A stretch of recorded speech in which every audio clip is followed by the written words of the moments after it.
Okay, so proceed naman tayo dun sa mga topics ng grade 8 science, ano. So, um, actually puro science lang po yung aking mare-review ngayon ng mga topics kasi hindi ko naman po alam yung mga topics sa ibang subjects, ano. So, dito sa grade 8 science, term 1, actually similar lang din sa grade 7, walang nabago. Kung ano yung ating topics last year sa grade 8, as is, yun pa din. Okay. So, yung week number 1, digestive system pa din. Kung mapapansin natin, week 1 to week number 9 is biology.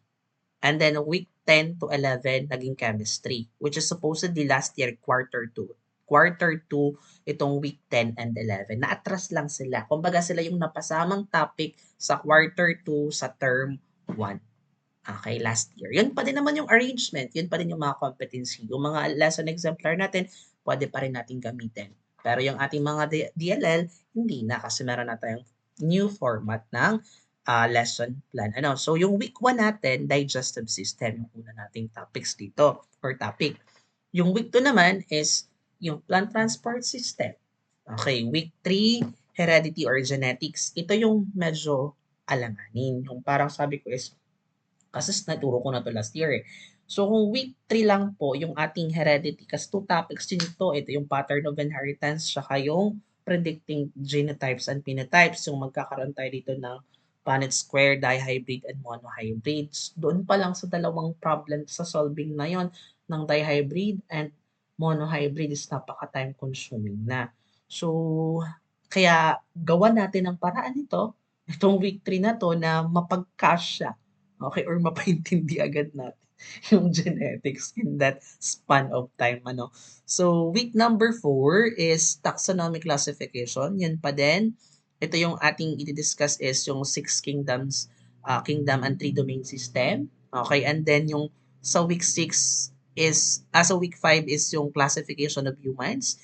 Yung hindi natin i-aano, yung mga simula kingdom, phylum, gano'n, hindi yung order hanggang genus and species. Kumbaga dito sa week number 5, naka-focus tayo dun sa mammalia and primates and their characteristics. Ano?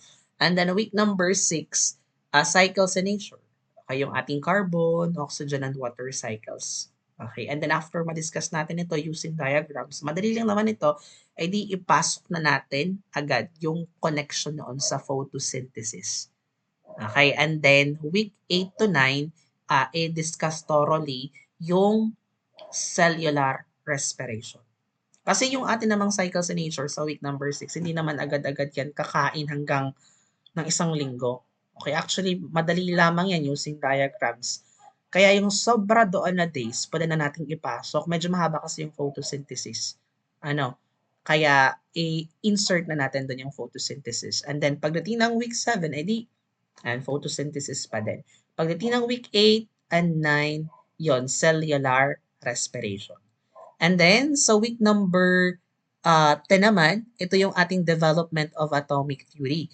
Okay, so nandito medyo mahaba ito eh. Medyo mahaba actually itong week number 10 na to.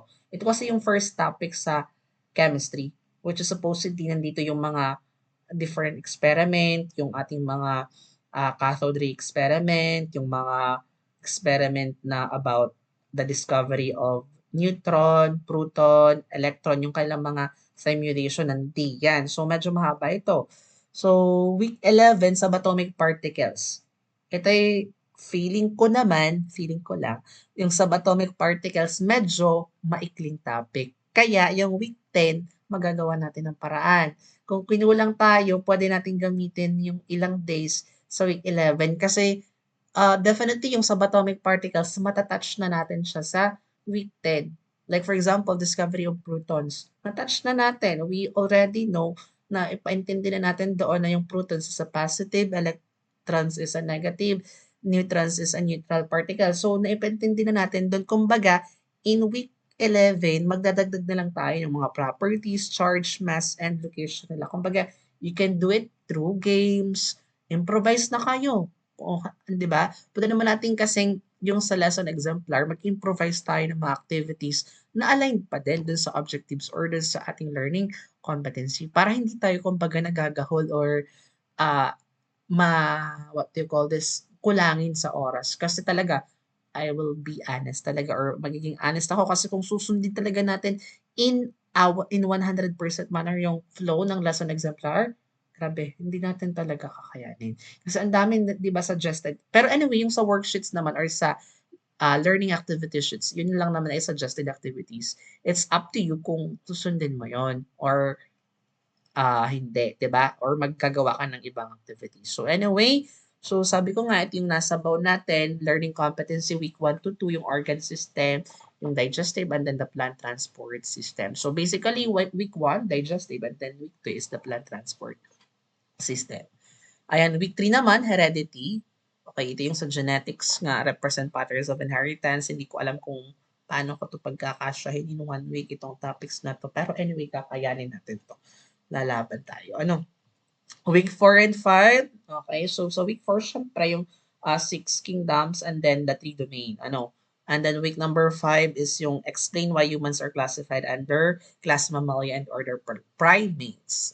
Okay, and then week 6 to 9, yung timelines natin, syempre don't forget to discuss first the cycles of nature, the carbon, oxygen, and the water cycles. And then after that, okay, sabi ko nga, insert na si photosynthesis.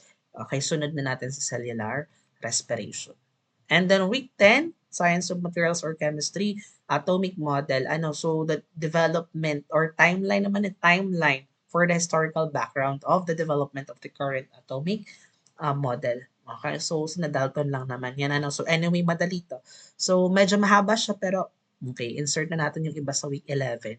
So week 11 subatomic particles. So sabi ko sa inyo, walang nabago sa grade 8. Kaya don't worry kung ano yung mga materials na lalo yung PowerPoint ninyo last year, yun pa din. Okay, pero yung ating DLL, yun, kailangan na nating baguhin. Yun lang naman, wag nang magpakaisip or stress ang sarili ngayong term 1. Okay, nabago lang yung word, dati quarter, ngayon term na. Kumbaga binago lang, pero yung mga topics, yun pa din naman. So, yan. So, wag kayong mag-alala.